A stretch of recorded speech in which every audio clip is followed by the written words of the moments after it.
I'm recording. Look at that. So I'm talking about alcohols. I'm talking about how to make them, and then eventually we'll talk about the chemistry that they'll do. So what we left off with last time was this idea of reduction. If you're in the recitation, we went into more detail here, talking about how to keep a track of an oxidation reduction process so it can be quite useful so that you can make decisions about what you have to use in a synthesis type situation.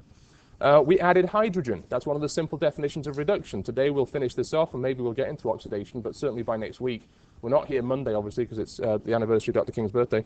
But Wednesday we'll get most of this chapter finished, and I certainly will by Friday, and then we're into the term. We're not responsible for this particular mechanism, but you can add hydrogen to a carbonyl like so. You can add hydrogen gas and a metal catalyst, and away you go. You get addition, and you reduce the carbonyl down to the alcohol. So these terms now you ought to be comfortable with them. We don't do that in the lab necessarily. That's cumbersome. We need to get a big gas tank. We need to get a pressurized cylinder to do this. It's a pain. So what we tend to use are simple reagents like sodium borohydride. And what we talked about last time was this idea of the electronic characteristics of sodium borohydride.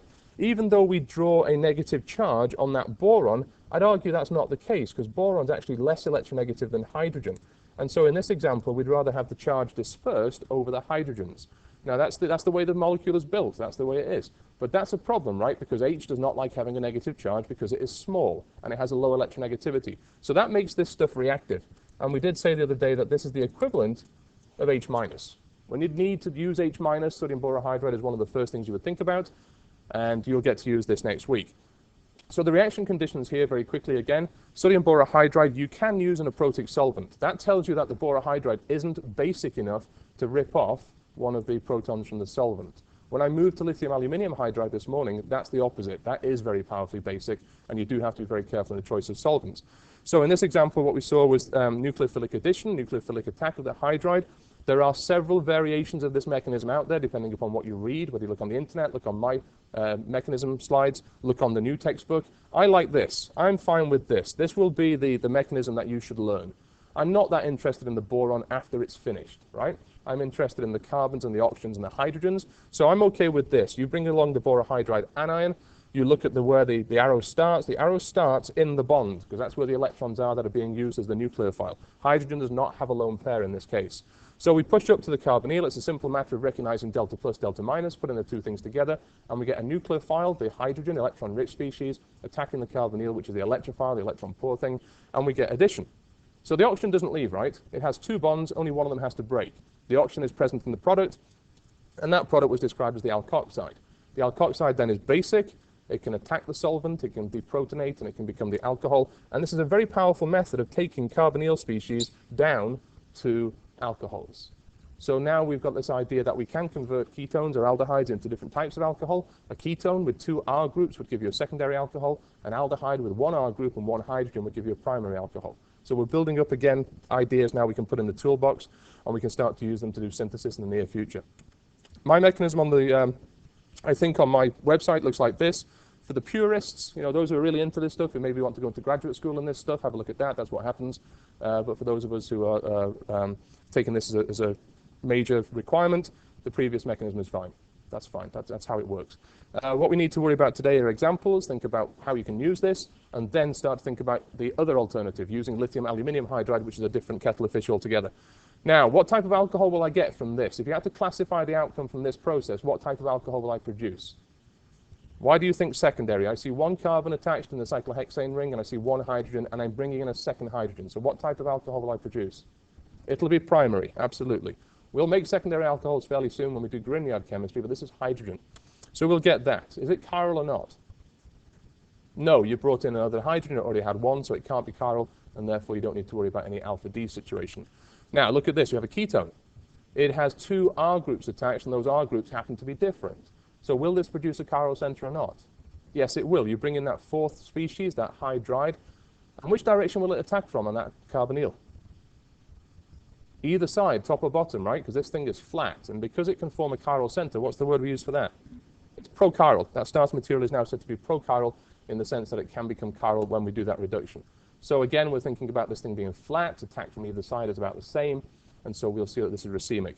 Now, not every addition is racemic. You'll find out doing this experiment next week in lab that the carbonyl stuff that you start out with is biased. That's part of the working out the answer, is to work out the fact that this molecule isn't the same on both sides. I'll leave you to think about that over the break. So we have a racemic mixture there. And then using the same conditions again, you would use water if you could because it's so cheap, but not everything dissolves in water, right? So you have to play around with things such as the solvent. You might go to methanol, you might go to ethanol or propanol. As long as it's protic and it dissolves your stuff up, you're in good shape.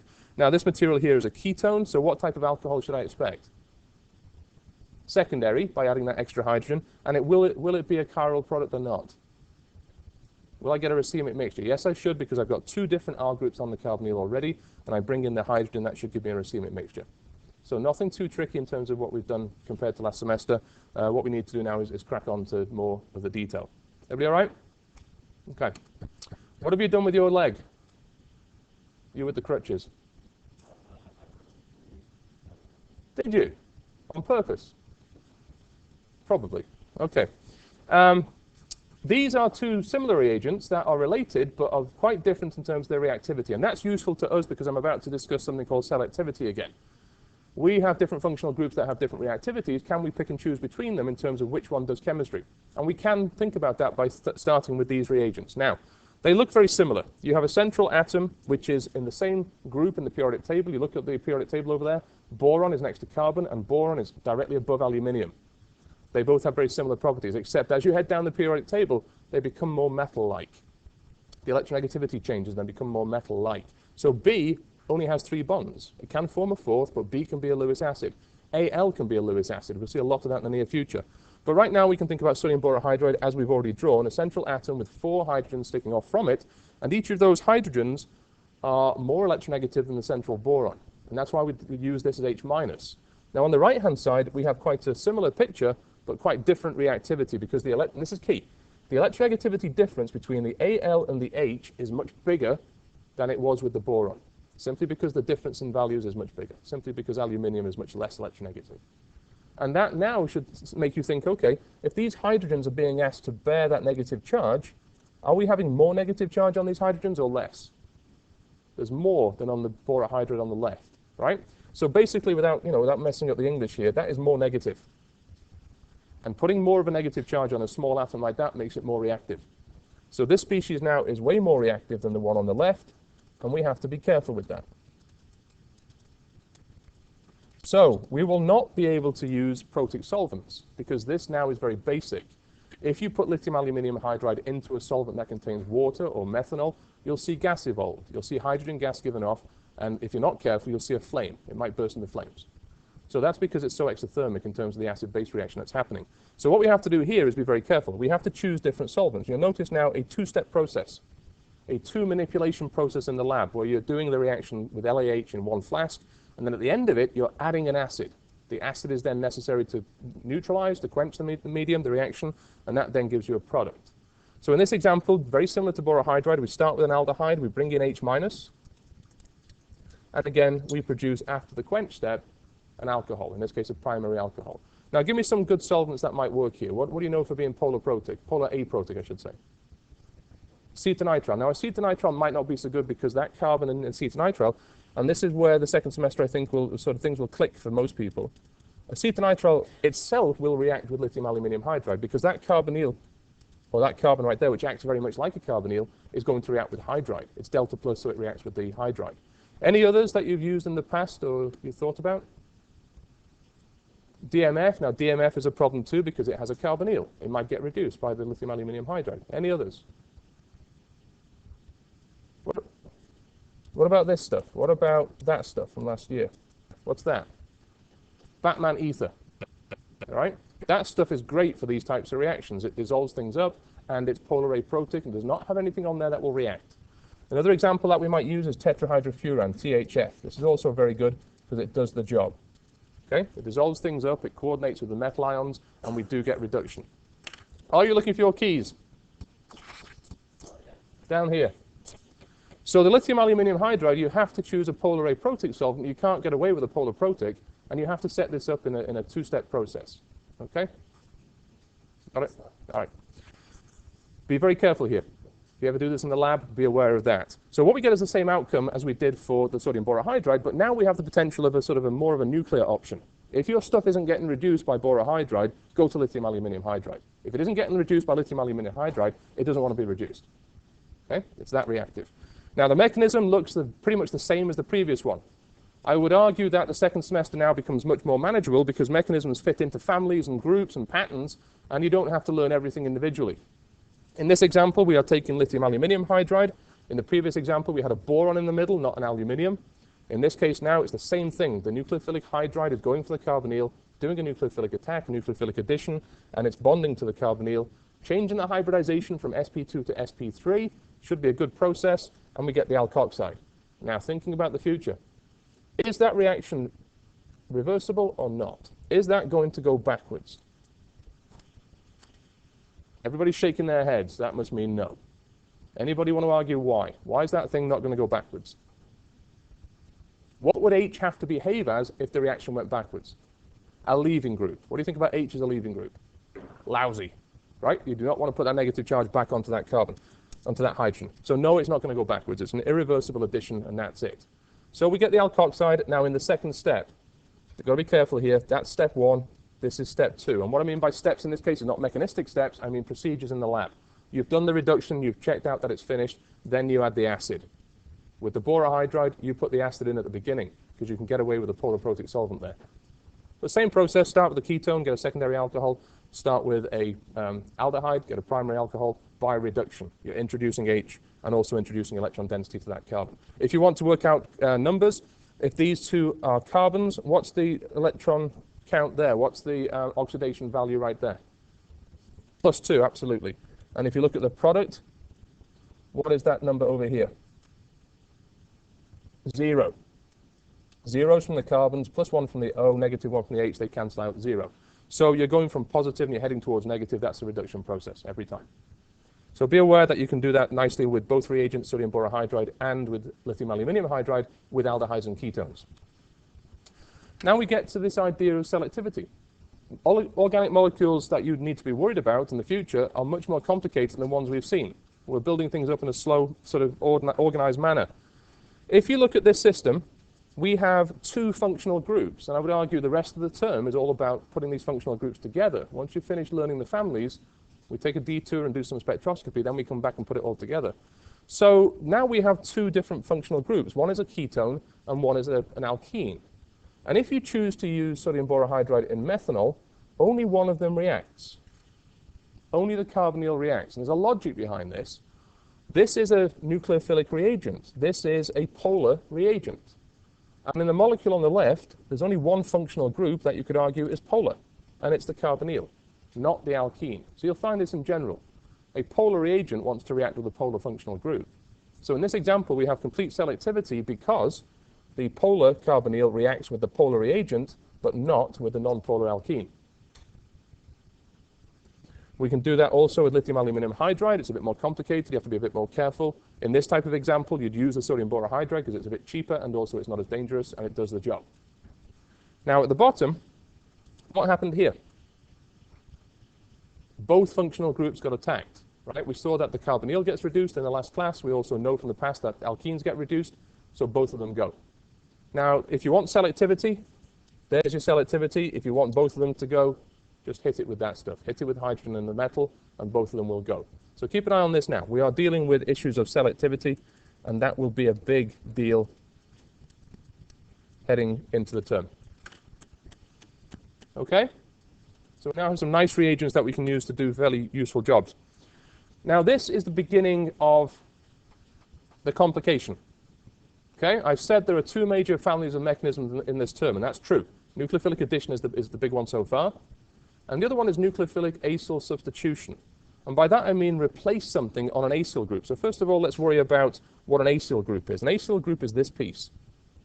Okay? It's a carbonyl that is attached to something that can leave. So that's an acyl group. This is an acyl group. If you put a chlorine there, that's an acyl chloride. And we're going to develop this idea of nucleophilic acyl substitution, and they differ from reactions with aldehydes and ketones simply because these groups can leave. Why can O leave where hydrogen can't leave? Why is it okay for O to behave as a leaving group, but H is a lousy leaving group? It's more electronegative. It's more comfortable taking that charge.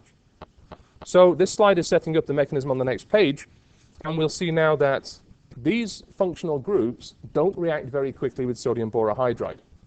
Okay, so I'll make a note down here not NABH4. That can be very useful.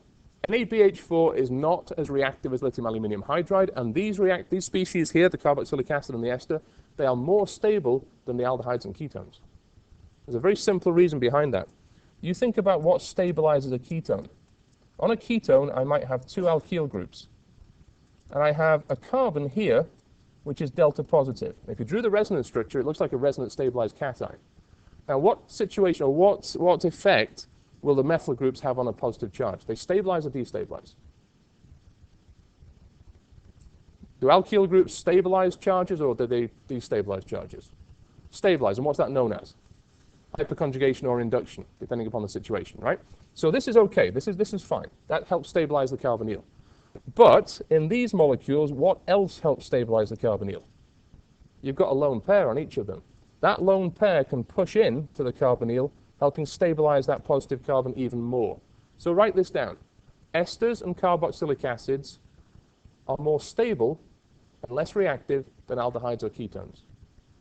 Simply because the lone pair can be localized and it helps stabilize the system, so they're less reactive, they're more stable. Morning, Dominic! Esters and carboxylic acids, which contain that extra lone pair next to the carbonyl, they are more stable than aldehydes and ketones, because the lone pair can be localized. And every time we talked about this, resonance beat things like inductive effects. So the argument here is that this situation with the lone pair on the O next to the carbonyl, that's better than this situation over here where we simply have carbon groups. So the resonance effect again beats the inductive effect. So what does that mean in reality? It means there will be situations in molecules in which we have both, maybe an aldehyde and an ester, and you want to reduce the aldehyde and leave the ester alone. Well, if you choose lithium aluminium hydride, it'll take both. If you choose sodium borohydride, it'll only take the one. So now again, we can talk about selectivity. So let's be careful here. What is the outcome? What has changed here? We've gone from a carboxylic acid, and what type of species do we have at the end? A primary alcohol. And be very careful now to categorize these things. That is a primary alcohol. So how many hydrogens got brought in? 2. Now you might see in the book and online, you might see the excess thing again. You might see this. I'd argue that's a bit of overkill, but let's use it because it's there. How many equivalents of H- do you have in each molecule of LiLH4? There's 4 of them, and each of them can react. So you already have an excess. But just to make sure that you realize that you're using more than one piece or one equivalent, they'll often write excess. Because you do need both of those hydrogens. You need 2 of these things to reduce this thing down. In the starter material, I've got 2 oxygens. I've only got 1 in the product. What happened to the other one? It left. I mean, that's obvious, isn't it? It left, but that's key. It's going to be a leaving group. And that's why these things react differently to aldehydes and ketones, because they have that potential leaving group where aldehydes and ketones do not. That's the take home from that section. So here's the mechanism. Here's how we'll set this up. I'm quite happy with this. It strips away some of the noise. It helps you think about this in a clear way. This is how we'll deal with the reduction of an aldehyde. I'm sorry, say that carefully. We'll deal with the reduction of an ester or a carboxylic acid to a primary alcohol. It's obviously more complicated because that leaving group can break off. In the aldehydes and ketones, once the hydrogen attaches, that's it. You quench and you're done. Here you have that leaving group. And I'll point this out now as one of the problems that people have on exams coming up. This is potentially a leaving group. Make it leave.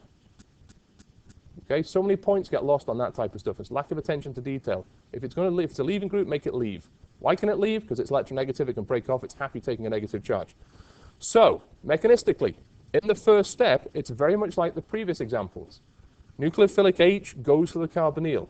You attach the hydrogen in an irreversible step, and you produce this thing here. Now, what shape is this? What hybridization is that central carbon now? sp3. What shape is sp3? Tetrahedral. Now, I'm not going to go into too much detail here because it's about to happen later on, but this is a tetrahedral intermediate. In other words, it doesn't last very long. It has the potential to collapse and go further. So that tetrahedral intermediate is simply saying its shape now is sp3 and it's changed to something that is different to what we started with, but it doesn't last.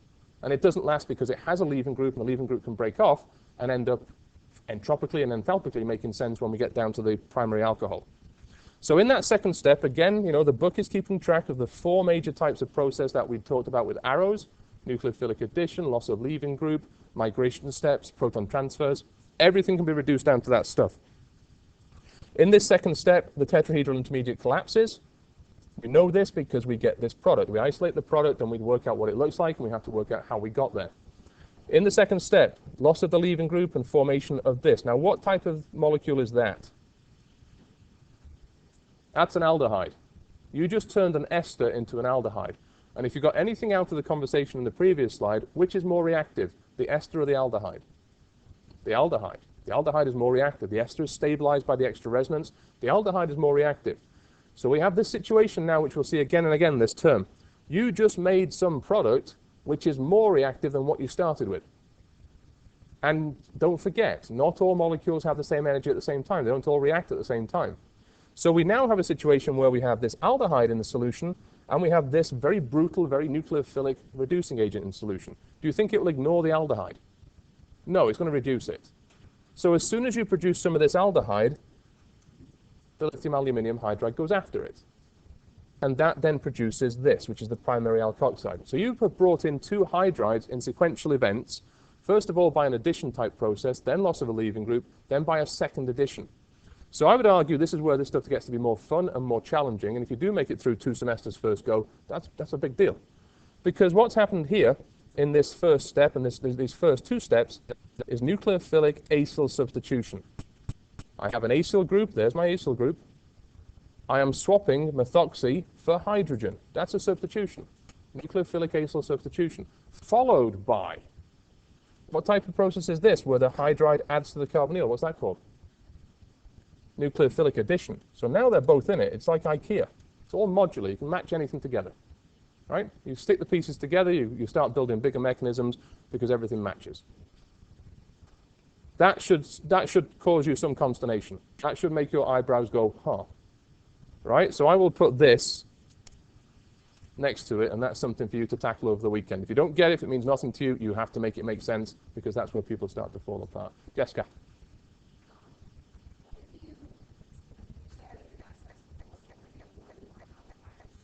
Well, we'll do that in a second. We'll put the aldehyde in the presence of an ester, and we'll see what happens. Right? Sometimes you can be selective depending upon, and that'll be up to you to decide what to do. You'll have the knowledge and the capability of doing that. You have to choose the right method.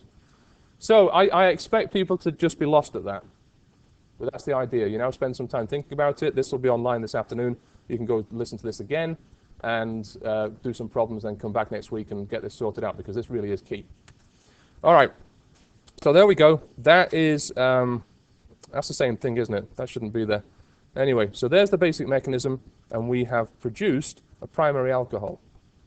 So with that in mind, alcohols are useful in all sorts of different areas as solvents, as starter materials for different processes, and they're ubiquitous. You can get them all over the place. And the next section, after we're done thinking about making simple alcohols, is to think about making these diols. Obviously, di means 2, and there are 2 of them. Now, what's the major use of this? Antifreeze, right? Which is probably quite useful at this time of year. Why do you think, okay, why is it useful as antifreeze? What do you think its boiling point is? Greater than 100 or less than 100? Greater than 100, because it has 2 hydroxyl groups, right? And it is very, very useful. It's poisonous, be careful with it, but it is there's a big need for this stuff. Now, propylene glycol should be fairly obvious. You've got 3 carbons, so propylene glycol. 1,3-propane diol we'll use in the lab quite a lot, in the research lab. And then 1,5-hexane diol. The nomenclature should be fairly obvious. Look where the OH groups are, and because there are 2 of them, you have the diol. Now, you can use either one. We usually use the glycol for adjacent hydroxyl groups, when they're on the adjacent carbons, and then diol covers everything. You could call this quite easily 1,2-ethane diol. But the old name for it is ethylene glycol, and that's what everybody calls it. So nothing too tricky there. Now, people are asking me questions about multiple functional groups. That was the question Jessica asked. Now we have to be on our toes, because the synthesis that we're doing for maybe a drug component or something like that requires reduction in one place and not the other. You have to leave one functional group alone and only operate in one place. That can be quite tricky.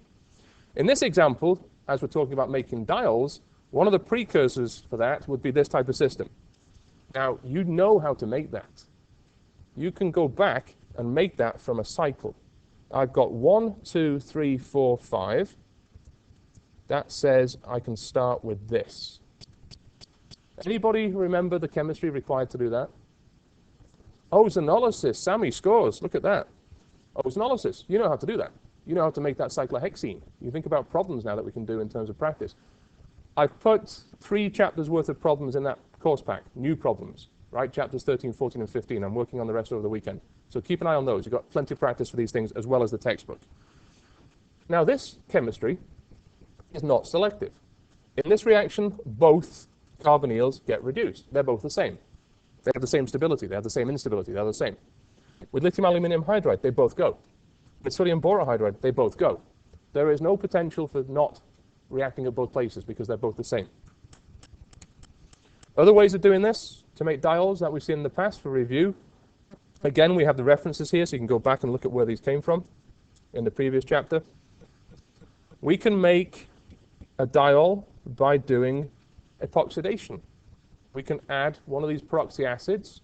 We can make the epoxide intermediate and then open it up. You should remember that mechanism. It's a concerted addition followed by electrophilic protonation followed by nucleophilic attack of the water, and you get anti-dihydroxylation. That's a diol. At the bottom, this is poisonous. We talked about some of the properties and some of the problems with that stuff. It's very useful, but it's poisonous. So people have worked out ways to minimize that by making it catalytic. That's what this thing does at the bottom. This NMO reoxidizes the osmium after it's finished its job. But in this case, you get a syn diol. Now, what does that tell you about the mechanism if it's a syn diol? It's concerted. The 2 carbon oxygen bonds were formed at the same time. What does the one at the top tell you, the anti-hydroxylation? It's probably stepwise. They added at different times. Yeah? Very difficult to do that otherwise. So there are methods that you've already seen. I'm not going to spend a lot of time on them because we're okay with those. We got tested on that stuff. We should be comfortable. That should be in your back pocket to use it as needed. Just want to mention this because it's topical. Thinking about REUs, thinking about summer experiences, thinking about going in, looking at maybe jobs in the biotech industry, stuff like that. There is a huge interest at the moment in making compounds that nature didn't make. Now you think about cholesterol. Cholesterol contains, I don't know, 20 different stereocenters. How many potential isomers of cholesterol should there exist or might exist? 2 to the 20, right? 2 to the 20, that's ridiculous. Now I just picked this example because it is an example of dihydroxylation. There's the alkene starting out, there's the dihydroxyl compound. And some of you might be aware of the cardiac glycosides, right? Cardiac glycosides that are used in medicine. This is digitoxin, right? Plant glycoside. And this is a compound that is produced in nature, and it contains 1, 2, 3, 4, 5, 6, 7, 8, 9, 10, 11, 12, 13, 14, 15, 16, 17, 18, 19 stereocenters, 2 to the 19 possible isomers. So how do we find new drugs? Well, you can isolate them from nature, from plants and from animals, but there's only a certain, it takes time, it takes money, and it's difficult. What happened to 2 to the 19 minus 1? This is the one that gets produced in nature. So what happened to the others? They didn't get produced. For whatever reason, the plant that uses this stuff did not evolve those molecules. But what if those molecules have some useful properties? Well, you can make them. And this whole idea of chemical genetics now and trying to work out what happened to the other 2 to the 19 minus 1 is huge. It's a very, very potentially useful source of pharmaceuticals. So I picked this one because I went to grad school with George. Great guy is up at Northeastern now in Boston. They have an REU program if you're interested in that one. And they're not going to make 2 to the 19 minus 1. That would take forever. But they're making different molecules as they go. They're changing the stereochemistry of some of these products by doing things like dihydroxylations to make diols. So it's topical stuff. It's really used in industry.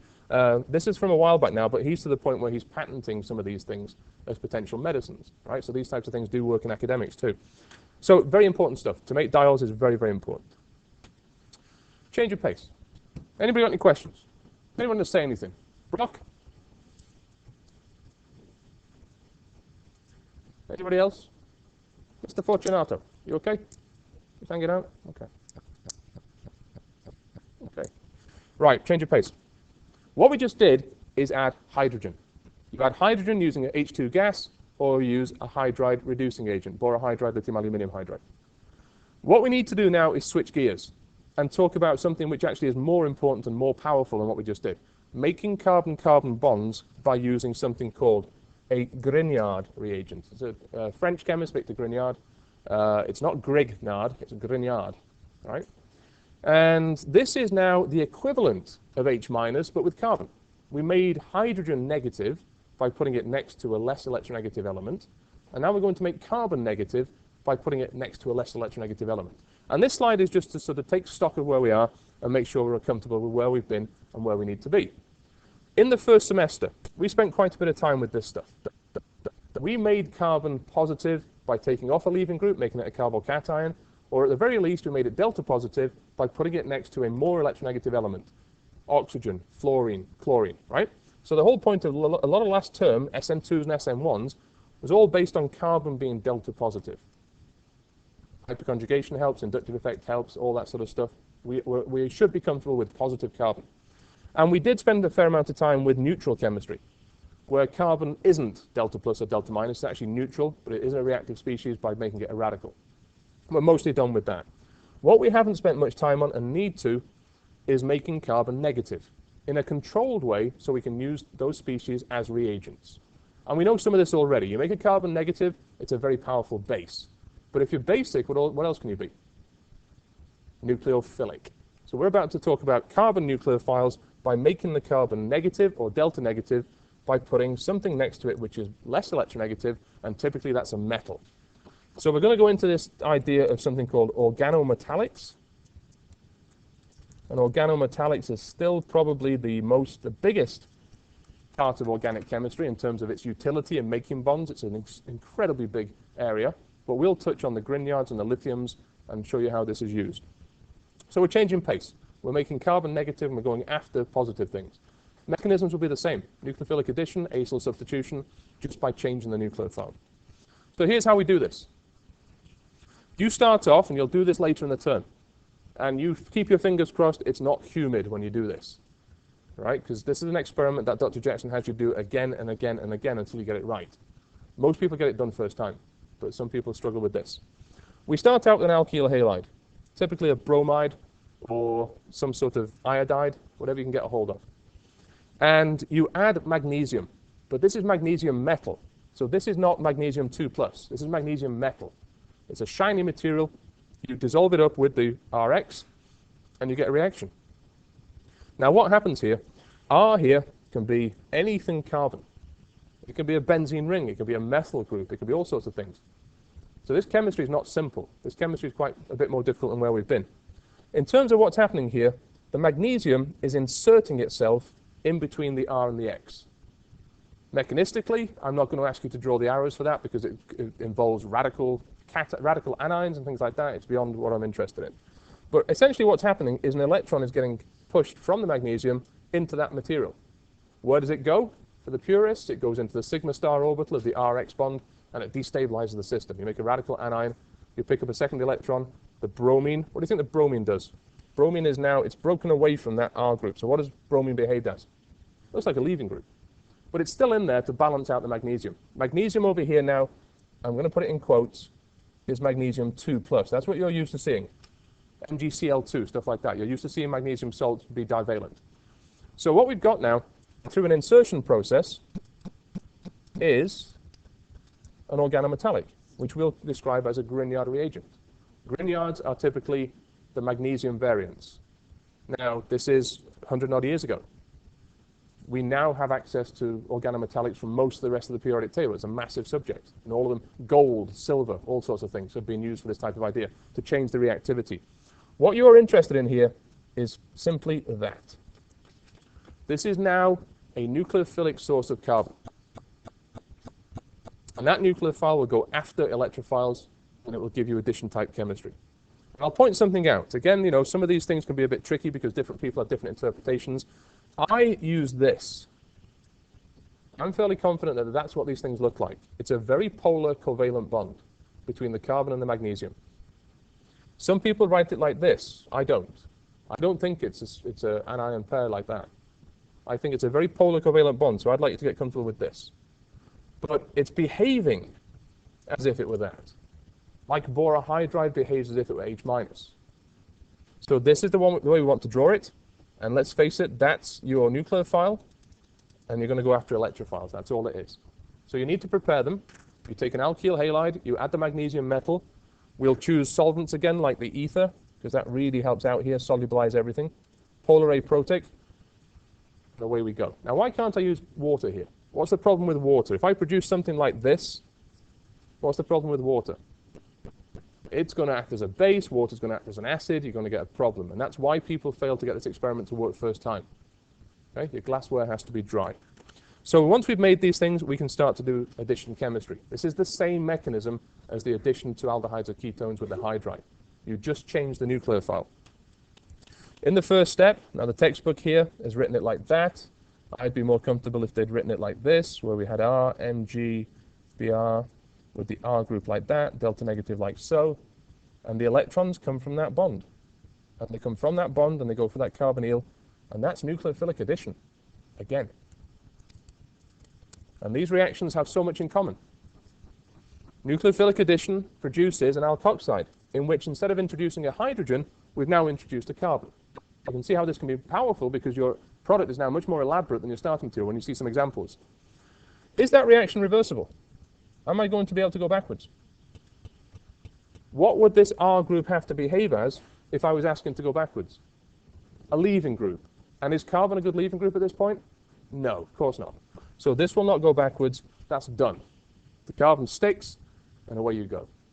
Now the second step, we're not allowed to use a protic solvent because that will kill the organometallic. So this is a first step in the lab. This is a second step. You'll have to add some acid, HCl, NH4Cl, H2SO4, things like that. And I'm not sure we've actually defined this step yet, but this is the word I'll use, and we'll use it from now on. That's a quench step. You're simply quenching the anion. You're neutralizing the anion. It's nothing more complicated than sodium hydroxide reacting with HCl. You're going to get neutral products out. Okay? It's a titration, if you like. And so what we've got now, after we've added that to the flask, is this. And we've got to be on our toes here, because if you start with a ketone with two R groups, and you bring in a third R group, what type of product is that?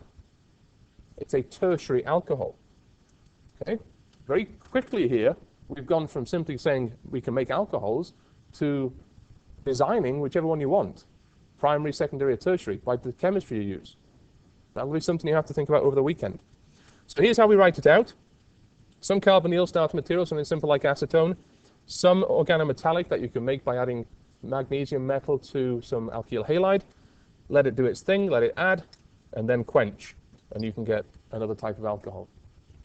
So I would argue that this isn't any more complicated than what we've done, but because it's a different looking system, it might be confusing, but it's the same mechanism. So over the weekend you need to be thinking about that. So let's do some examples. Starting out with an aldehyde.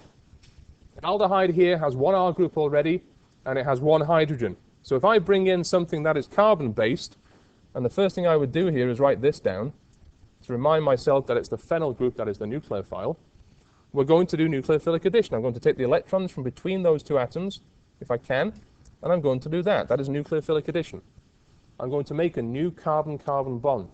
We've said many times the two big jobs that you have to do as a chemist or an organic chemist is make carbon-carbon bonds to make bigger superstructures and then manipulate the functional groups, functional group interconversion. So we've done a lot of that already. We're doing now the carbon-carbon bond stuff. In this example, what is that? Primary, secondary, or tertiary? It's secondary. Now you'll need to recognize that quickly because when I come back next Wednesday and we start using that secondary alcohol as a starter material or something else in oxidation chemistry, secondary alcohols will work, tertiary alcohols won't. Primary alcohols go crazy. So being able to differentiate what you've started with and what you've made is really key here. So in that example, let's think about this. Is this chiral or not? Am I at the racemic mixture stage or no? Do I have four things attached? Yes, I do. I should have a racemic mixture right there. All right. So we might just remind ourselves that we can write that like so, plus minus, and that's a racemic mixture. Prochiral starter material. Now heading down to this one. Likewise, in this example, we're not introducing carbon. We're introducing hydrogen. So at the top, I had a method of making a secondary alcohol by starting with a ketone, starting with an aldehyde, and adding a carbon.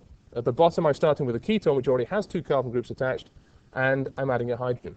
Just a little bit different. Krenza. When you say you can add any carbon group, will we ever run into a situation where sterics may... Possibly, but not with this stuff at the moment. Primarily because the carbonyls that you're attacking are flat.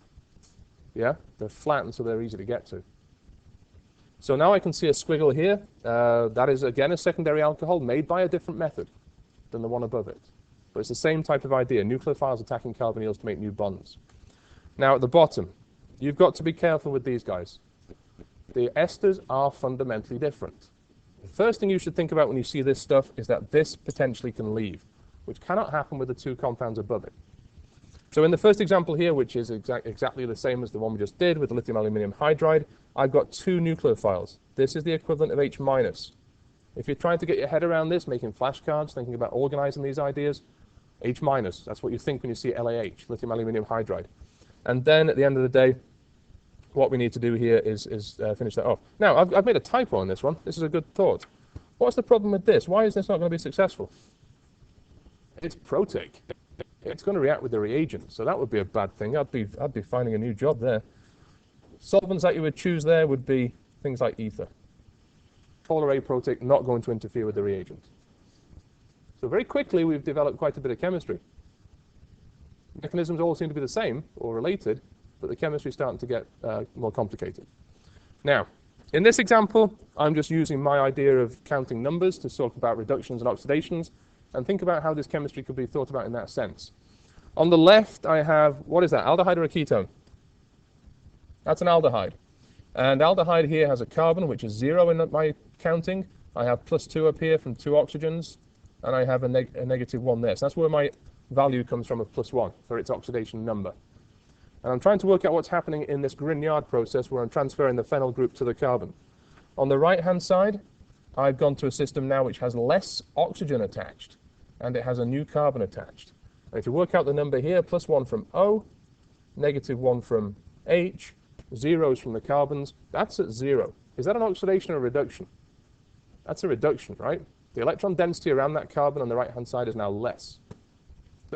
More. You're pushing electron density towards it, you've got rid of some of the oxygen, and you have a reduction process. Next one down. Starting on the left, is that an aldehyde or a ketone? Ketone. Ketones get reduced, they get to add nucleophiles quite easily. And if I'm trying to keep a track, just bookkeeping here, I've got 2 carbons, which are 0. I've got 2 oxygens, which combine to give me +2. That's where my +2 comes from. And on the right-hand side, 2 carbons are 0. This is a -1. That's a +1 because it's more electronegative. And again, I'm going from more positive towards 0 to negative. I'm reducing. I'm definitely getting a reduction. And what that means from recitation, as we talked about this in a bit more detail, is that these species are pushing electron density towards that carbon, making it more electron rich. On the left, the carbonyl is quite significantly electron poor. So lots of things to think about. On the bottom here, again, just keeping a track of all the numbers. Practice those things. I will test you on them on that first exam. It's a ways off yet, but there's an awful lot of stuff to be done before then. Now, this is the one I want to talk about for my last 3 minutes and then start again with it next Wednesday when you've had a chance to look at it. Again, this will be online on my webpage at some point this afternoon. Feel free to take a look at it and listen to it again and make sure this makes sense by next week. This now is the equivalent of taking H- with an ester. We're taking an ester and we're treating it with a Grignard. Happens to be methyl magnesium bromide. And again, we need excess. You'll see why. You'll see why you need excess here. The whole key to this is that this can behave as a leaving group. In the aldehydes and ketones, you did not have that. Here you have a leaving group attached. So the mechanism, and again, I'll be happy with this. Other than this is the one thing I'm not happy with. I'd prefer you to write R, MgX, and then delta negative here, delta positive here. And then we'll take a pair of electrons and we'll go after the carbonyl and we'll add. But because that carbonyl has a leaving group attached, this is a sort of an intermediate species which does not last. It collapses. So that tetrahedral intermediate will collapse with the loss of the leaving group, and that will give this species here. Now, what type of molecule is that? That's a ketone. Are ketones more reactive than esters or less? More. The esters help, there's some help from the adjacent lone pair. So this ketone, very much like the one with the lithium aluminium hydride previously, which I should put it next to, is going to go further, because that product that you just made is more reactive than what you started with. So there's no way that this Grignard is going to ignore it. That Grignard is going to go after it. And again, not all molecules react at the same time. So as soon as you start to produce some of this ketone, it's going to get used up. So listen to this for the last thing. If you only use one equivalent of Grignard, you're going to end up with a mixture. If you use 1 equivalent of Grignard, some of it reacts over here to get this started, and some of it gets used up here. There might not be enough to go back and react with the rest of that. So what we do here is add an excess to make it useful. That excess is really key here, at least 2 equivalents. So that 1 equivalent can trap the ketone in this case and give you the tertiary alkoxide, and the rest of it can go back and find the rest of the ester and make this work in a logical way. And again, we're talking about polar aprotic. You do not want to have any water, any alcohols around here. That would quench things. And at the end of the day, once you're happy that all of your material has been consumed, you're at this stage, and you quench. This is a quench by adding acid, and that is a nice method in this case for making a tertiary alcohol. So you make your flashcards, ester, with a Grignard, every time gives a tertiary alcohol. Very useful method. So I'd say we've got plenty of stuff to think about. Have a good break, do some studying, see you next week. Don't forget our talk this afternoon if you have time.